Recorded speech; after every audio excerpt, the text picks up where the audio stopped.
Do you ever look at a really simple instruction and just get the feeling there's something more going on?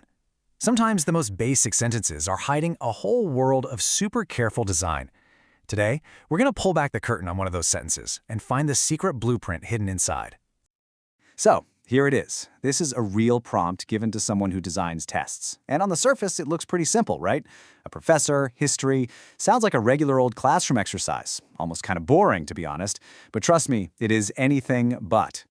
And that is the big question for today. Because this isn't just an instruction. No way. This is a very precise blueprint for a pretty sophisticated tool, one that's designed to measure some very specific skills. Okay, so to really get this, we got to talk about the context. We're not talking about some little pop quiz in class. Nope. This prompt is for a major international English proficiency test. A really high-stakes exam where every single detail, every word, it all matters a lot. We're talking about the IELTS test. I mean, millions of people take this thing every year to get into university or to immigrate. So you can imagine, for a test like that, every single question has to be absolutely rock solid. It's got to be deliberate, fair, and super precise. There is just zero room for, wait, what did they mean by that? All right, let's start pulling this thing apart. First piece of the puzzle, the format. It specifically says a university lecture. Why? I mean, what's so special about a lecture that other situations don't have? Think about it, right?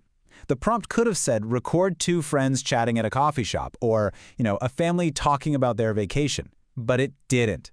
They chose a professor giving a lecture. And that choice was 100% on purpose. And here's why. A normal conversation is messy, People interrupt, they use slang, you've got people talking over each other. But a university lecture, it's the complete opposite. It's clean, it's structured. You've got this one person speaking formally, laying out an argument from start to finish. It is the perfect, controlled environment to deliver a ton of information without any chaos. So you see, it's not really about making you feel like you're in a classroom. It's about creating this perfect, predictable setup to test one very specific skill. Can you follow along and remember info when it's coming at you in one long, unbroken, pretty complex stream of words? Okay, part one, done. We get the lecture format. Now for part two of this deconstruction, the content. Why in the world does it have to be about ancient history? Yeah, the prompt is super specific here. Not just any topic, but a historical event or ancient civilization.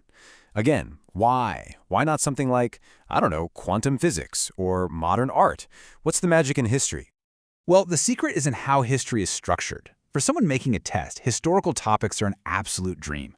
I mean, think about it. They have a clear timeline. First this happened, then that happened. They're packed with cause and effect. And they have all these super specific data points. Names, dates, places. It's all factual. You either get it or you don't. And that is perfect for writing questions that have one and only one right answer.